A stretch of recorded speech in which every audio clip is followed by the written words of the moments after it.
Hello everyone, my name is Susan and today I am excited to share a story with you. A story that highlights the incredible power of collaboration and mock programming in the field of software engineering. Now, whether you're a seasoned developer or you're just starting out, this story will resonate with you because it underscores a fundamental truth. We can achieve more together than we ever could alone. Now, recently, one of the developers on my team, he struggled a lot with completing one of his tickets. And that, over time, led to a triumphant success for our team. And we like to call this story, From Terra-fied to terra-firm. You can download a copy of my slides here. I will put this QR code up again at the end so you can do it later as well. And if you could please leave your questions until the end, I will do my best to answer as many of them as I can. I am a software developer at Skip. And this is Homero. He is also a software developer at Skip. Homero and I, we both work on the same team. And one day, Homero picked up a ticket that seemed pretty straightforward. Enable Datadog in delivery service. So Datadog is a monitoring and analytics tool that we use at work. And we use Terraform to enable and disable this feature in each of our services. Now Spencer, our master of complexity, he made a casual comment. It's just a 2-line code change. Piece of cake. And Homero, with a big smile, thought, oh, I will wrap this up in no time. So, Homero dove headfirst into his 2-line code change. He made his change, and he built his Terraform plan. What?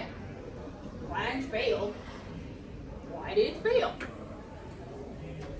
So Homero looked through the code, and it looked correct. It looked just like the change in order service. So why is it not working? Homero reaches out to the infrastructure team for some help. And he waited. He didn't get a response. So he reaches out again the next day. And he waited. He didn't get a response either. Homero reaches out again on the 3rd day. And finally, he got someone. Sorry for the delay, Homero. We've got over 300 emails this week, and I just got to yours. I will take a look now. I see. It looks like you're using an older version of Terraform. This code change won't work on that version. You will have to bump it up to the latest version first. Oh, I see. I will have to bump it up to the latest version. Okay, I can do that. So, Homero bumps up the Terraform version to the latest version. And he builds his Terraform plan. What? Plan failed again? What is with all these errors? So again, Homero reaches out to the infrastructure team for some help. And again, it takes him a couple of days before he gets a response. Hi, Homero. Sorry for the delay. We are a bit short-handed at the moment, and we are overwhelmed with all of the requests that we are receiving. I can take a look now. I see. You will have to do an incremental update. There is a breaking change in one of the Terraform versions, so you will have to bump it up to 0.13 first before bumping it up to the latest version. Of course, it would be a breaking change. So, Homero bumps up the terraform version to 0.13, and he builds his terraform plan. Finally, success. Let's put up the pull request. Homero puts up his pull request. Hey team, can I get some approvals on this super awesome pull request? Homero waits. Next day, he didn't get any approvals. Hey team, when time permits, can I get some approvals on this super awesome PR? He gets one approval. Nice. Just 2 more approvals, and I can apply this change into production. Another day goes by. Homero still needs 2 more approvals. Team, can I please get some approvals on this pull request? It is really blocking my change in this other ticket. So a couple of weeks go by, and Homero finally gets all of his approvals, and he's able to apply his change into production. Okay, time to bump it up to the latest version. Homero bumps up the terraform version to the latest version, and he builds his terraform plan. And the plan was successful. Homero puts up the pull request again. And again, takes him a couple of days to get all the approvals that he needed before he can apply his change into production. Finally, I get to make my 2-line code change. So, Homero makes his 2-line code change, and he builds his terraform plan. And the plan was successful. Then he goes to apply the plan. What? Another error? Spencer said that this was supposed to be an easy 2-line code change. So, Homero reaches out to the infrastructure team again for some help. And again, takes them a couple of days to get a response. I see. You can't apply this change on an EC2. You will have to migrate the service to Fargate first. Of course, I would have to migrate the service to Fargate. Like this was supposed to be an easy ticket. So, Homero chugged along.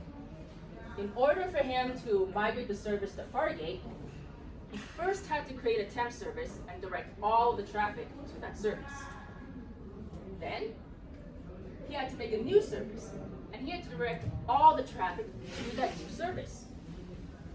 Each of these changes is a pull request. And each of these pull requests took him a couple of weeks to get all the approvals that he needed before he can even apply the change into production. So after 4 straight months of working in Terraform, Homero was finally able to make his 2-line code change and enable Datadog in delivery service. He was finally able to finish his original ticket. Oh my goodness, so much work in Terraform. Do I even know how to code in Java anymore? So, right after Homero finished his 2-line code change, our sprint was suddenly filled with Terraform tickets similar to what Homero had worked on. Like out of the blue, the company decided that we need to enable Datadog in all of our services as a new monitoring tool. And we only had 1 sprint to do it. Like our jaws dropped when we saw the amount of Terraform work that we had to complete. It took Homero 4 months to do this in 1 service. How can we do this in 1 sprint? So the whole team sat there in the sprint planning, and Dana said, "Whew, that is a lot of tickets. How are we going to do this in 1 sprint?" "Yeah, boss, I agree. I don't even know where to begin with some of these tickets. I need more than 1 sprint to figure this out. I don't think we can do this in 1 sprint either." "What what if we try mob programming? We can all work together as a team, and we can use our individual strengths to complete all of these tickets. Susan, that is a great suggestion. Like, way to show initiative and have the team work together. How did you come up with this idea? Well, when I was first learning how to code, I was introduced to the concept of mob programming through the Calgary Software Crafters. So mob programming is a development approach that was first developed by a team at Hunter Industries in California. Mob programming is when the entire team works together on the same task, on the same computer, at the same time. It extends the concept of pair programming to the entire team.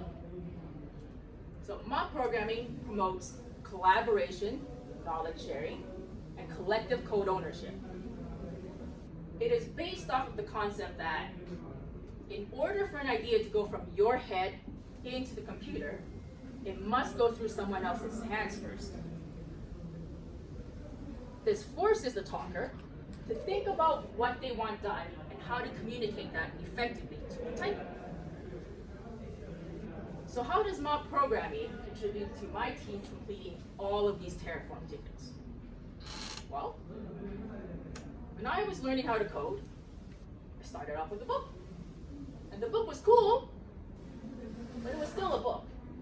Like, it felt like it was an instruction manual with step-by-step instructions on how to write code in JavaScript. It didn't really teach me how to apply these concepts to certain things, like code challenges. And it didn't teach me how to troubleshoot errors. And trust me, like, I ran into a lot of errors. I remember spending a week trying to figure out how to run JavaScript code in the terminal so I can run my unit test. And the book showed me how to build a website, but it didn't really show me how to run code in the terminal. So how do I run my unit tests? And the hard part was that there was no one there to help me. This was something that I had to learn on my own. So how did I end up learning this? Well, I learned it through mob programming. The Calgary Software Crafters hosted a mob programming session to work on a code challenge together using TDD, test-driven development. And then suddenly, there were a group of developers there with more experience than I did. And all of a sudden, I had a group of people that I can ask questions to. And the best part was that I asked a question, and I get that response right away because one was right there. Like, I didn't have to wait for hours or days to get a response because I could just ask them and they gave it to me right away. So mob programming, it was a big part of my learning journey. And having that immediate feedback, it really took away a lot of the struggles that I had from learning alone. Like, this was something I was really, really excited to start with my team. But my team, on the other hand, they weren't as excited. I don't know, coding in front of people, that is some next level vulnerable. I don't know how I feel about that. But Spencer, we pair together all the time, and we are comfortable doing that. I'm just asking that we code together as a team. That's a fair point. We do pair together all the time, and we are very good at it. Okay, I will try it, just for you. So, with the decision to try out mob programming, the whole team gathered around the boardroom for the session. Now, mob programming, it's a bit of a randori style of programming. There are some key roles that the entire team will rotate through. The typer is the person at the keyboard. They will be typing the code as directed by the talker. The talker is the person that's going to be guiding the typer. They will give instructions on what to type, and they will give the overall direction of the task. And the rest of the team, they're the ensemble, or the mob. So we set up a timer to show the order of the rotation and who is in what role. Then we set up a computer and we display the code on the monitor so that everyone can see the changes as they occur. Spencer, he's our first typer. He is going to start the call out so that everyone knows who is in what role. I'm Spencer and I'm typing. I'm Tony and I'm talking. I'm Susan and I'm next. Tony here. So, Homero, do we migrate to Fargate first? Homero here. We can, but let's first check to make sure we are using a terra-firm version that will allow us to enable Datadog. We will need to use version at least 1.6. Tony here. Okay, I can do that. Spencer, can you find us the terra-firm version? Spencer finds the terra-firm version. 0.10? When was the last time we worked in this repository? Spencer, can you bump up the terra-firm version to the latest version? Spencer bumps up the terra-firm version to the latest version. Oh, that was easy. Spencer, can you commit the change and build a terra-firm plan? Spencer commits the change. Access denied? What's going on here? Do we need access to the repo before we can continue with our work? Homero here. That is going to take us at least 3 days. Like it took me 3 days to hear back from infrastructure. I don't know if we have an extra 3 days. So the entire team sat there. Like the entire ensemble was stuck. What do we do? How can we move forward without access to the repo? Sol raised his hand. Let's fork the repository and make our changes there.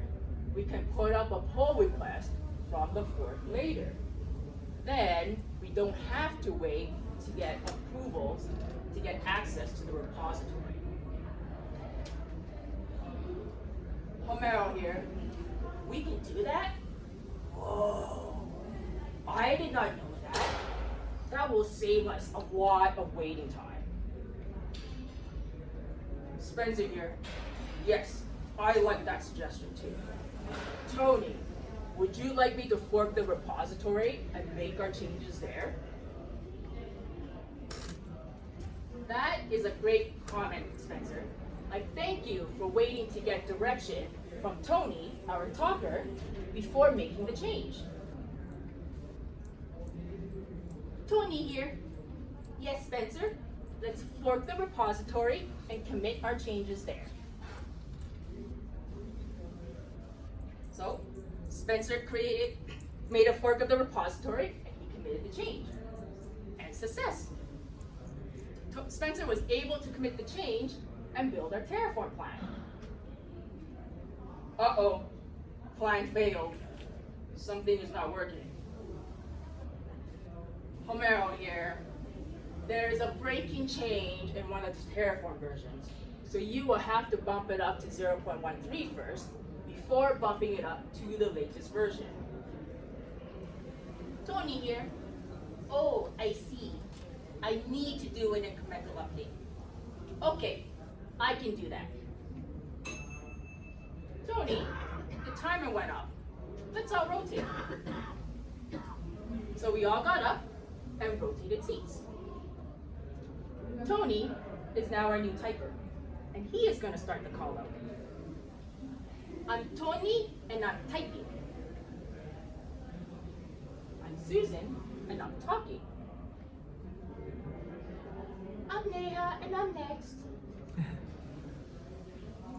So I am going to continue with Tony's intent before the timer went off. Tony, can you bump up the terra-firm version to 0.13 and then commit the change and build a terra-firm plan? So Tony did just that. And after a few rotations through the typer and the talker role, we were able to bump up the terra-firm version to the latest version. I'm Tony, and I'm Tucky. So, Homero, can we migrate the service to Fargate now, or should I tell a joke first? Homero here. Yes, now we can migrate the service to Fargate. So, the team continued working. We continue rotating through the typer and the talker role, and we continue writing code together until all of our pull requests were ready for review for the first service. Tony here. That is a lot of pull requests. So, who do we ask to review our work? Like, we all wrote the code together, so who do we ask to review our PRs? It's a good question, Tony. Did everyone get a chance to review the code as it was being written by the typer? Yes, we did. Okay, then are we all comfortable that we wrote the best piece of code that we can as a team? I think so. Then the code review is done. One of us just needs to put up the pull request, and the rest of us can give our approvals. Really? That's really fast. I'm impressed. So, the entire team gave their approvals, and we were able to apply our change into production. One service is done. Spencer here.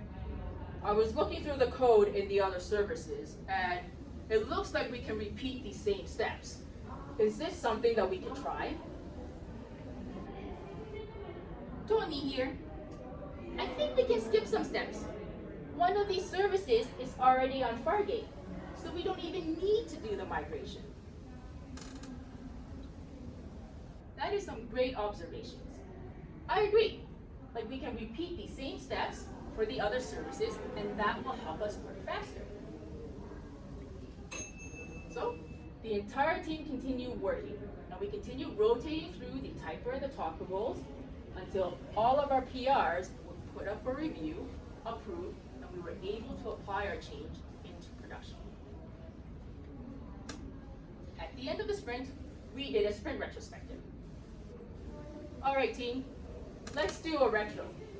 We did a lot this past sprint. Let's take some time to reflect on what we accomplished and what we learned.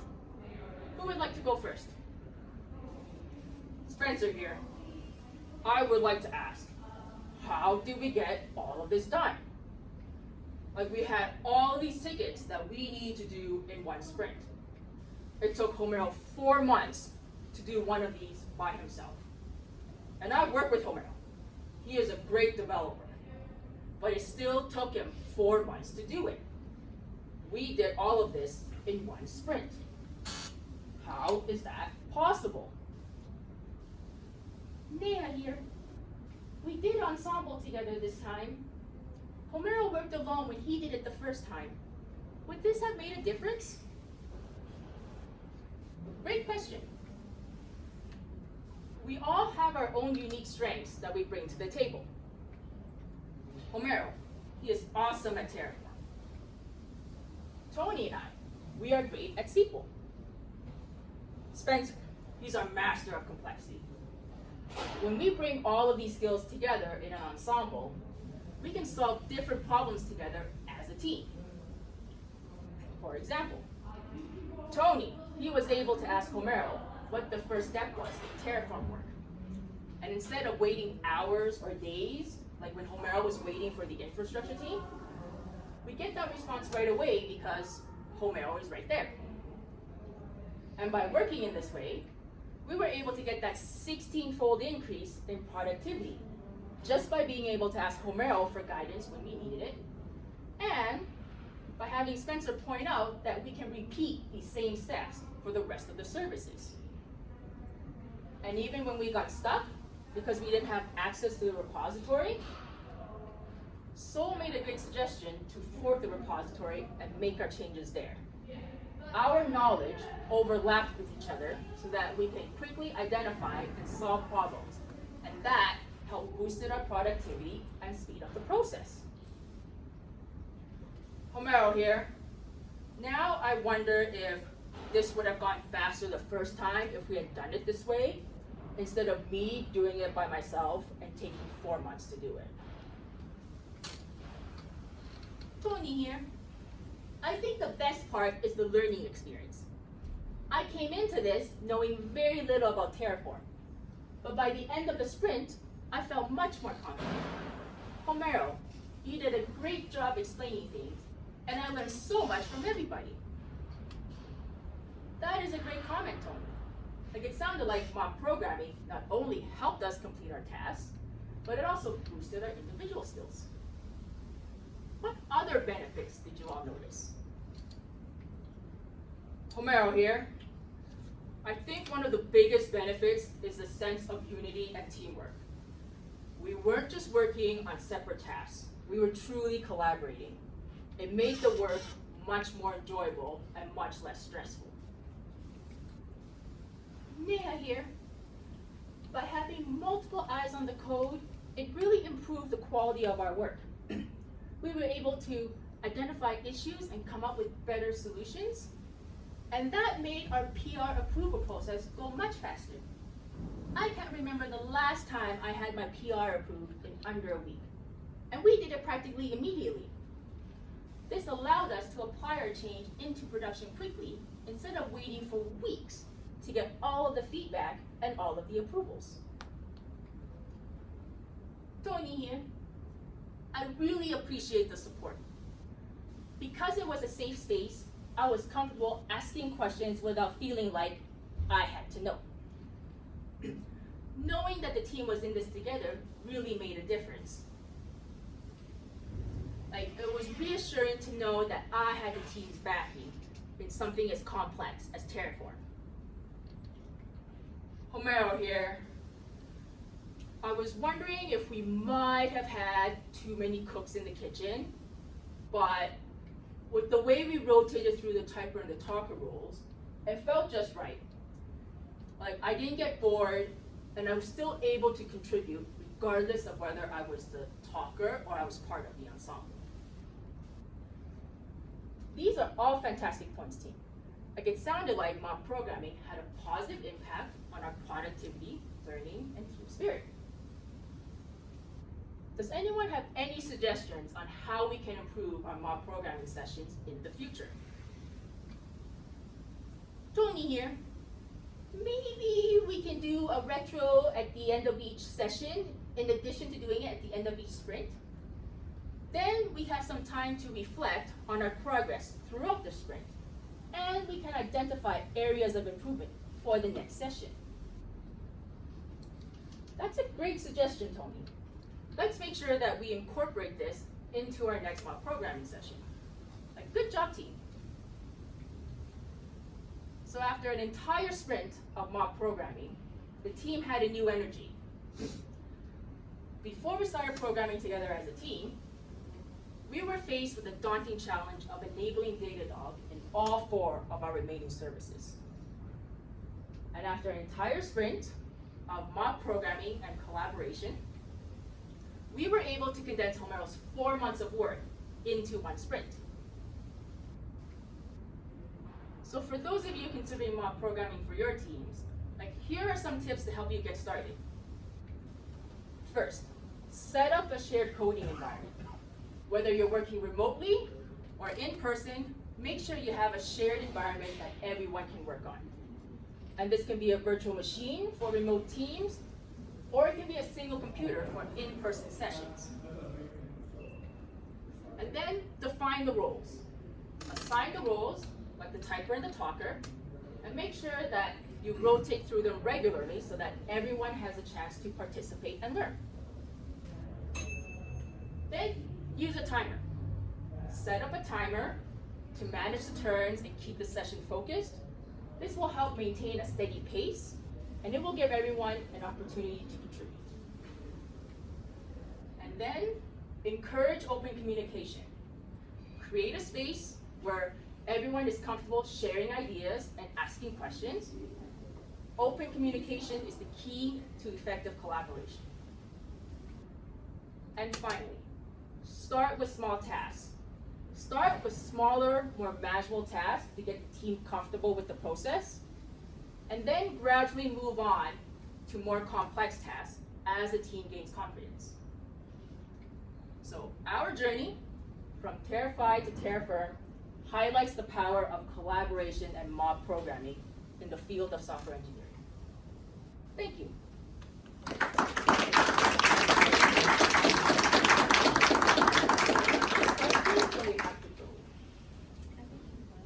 Fine? Okay.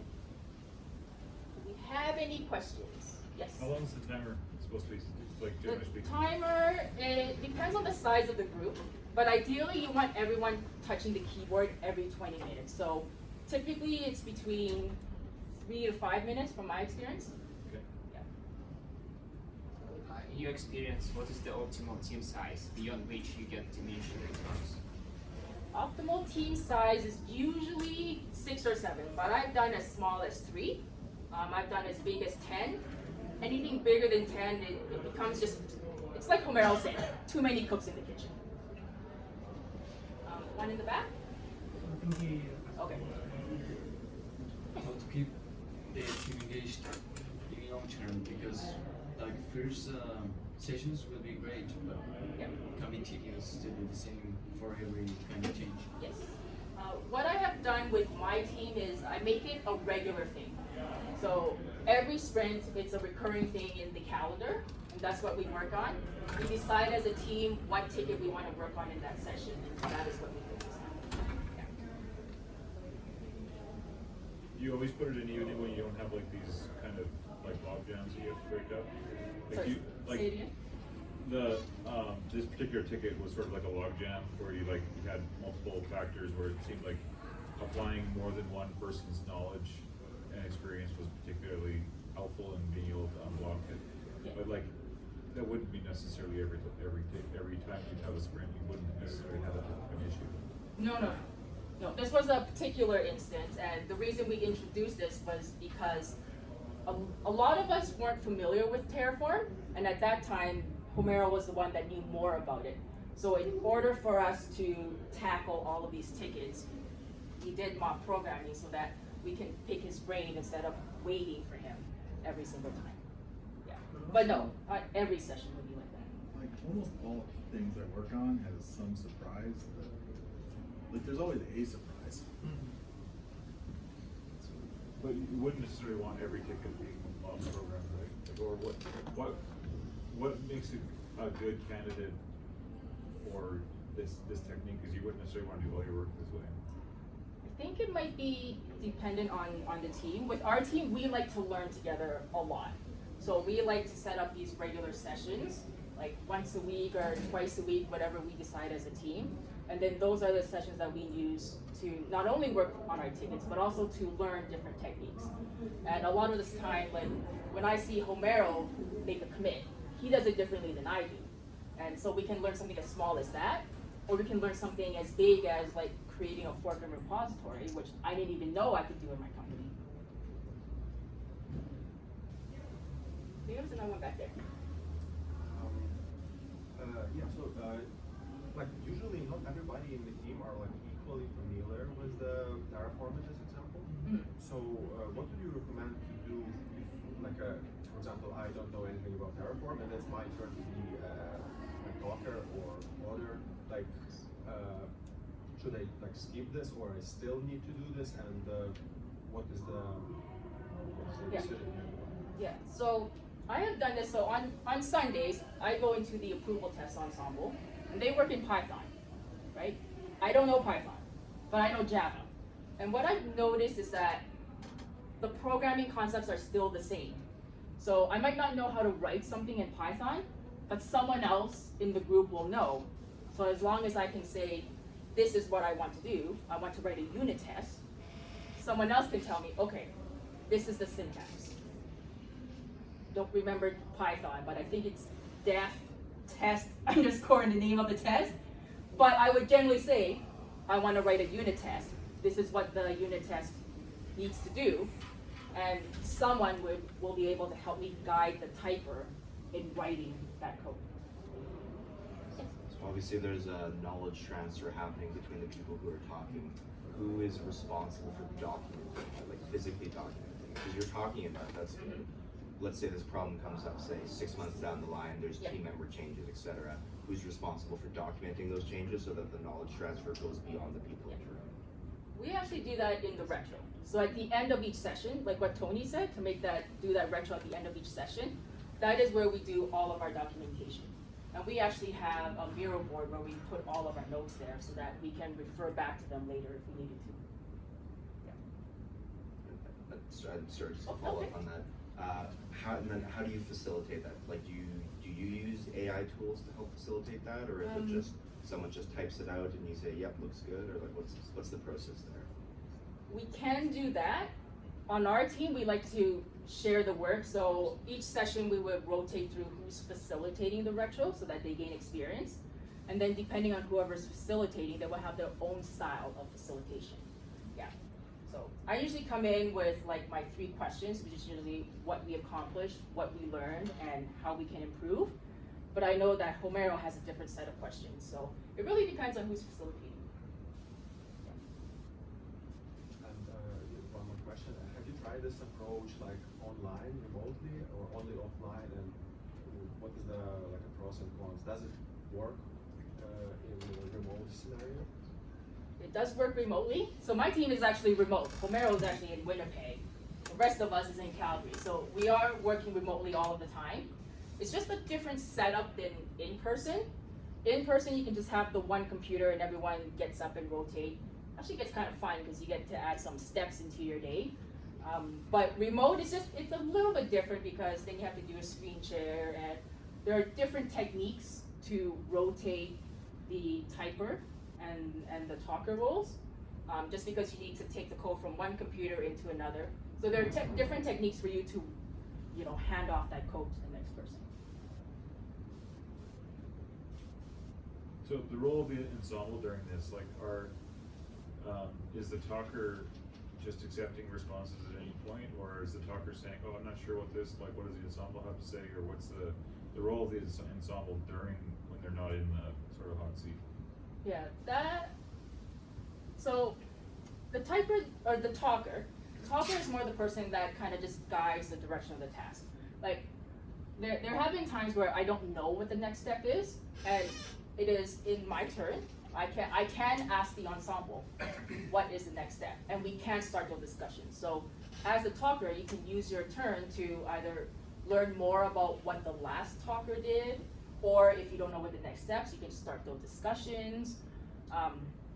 Yeah, it's really what you decide to do as a talker. You're the one that's kind of driving the conversation a little bit. Yeah.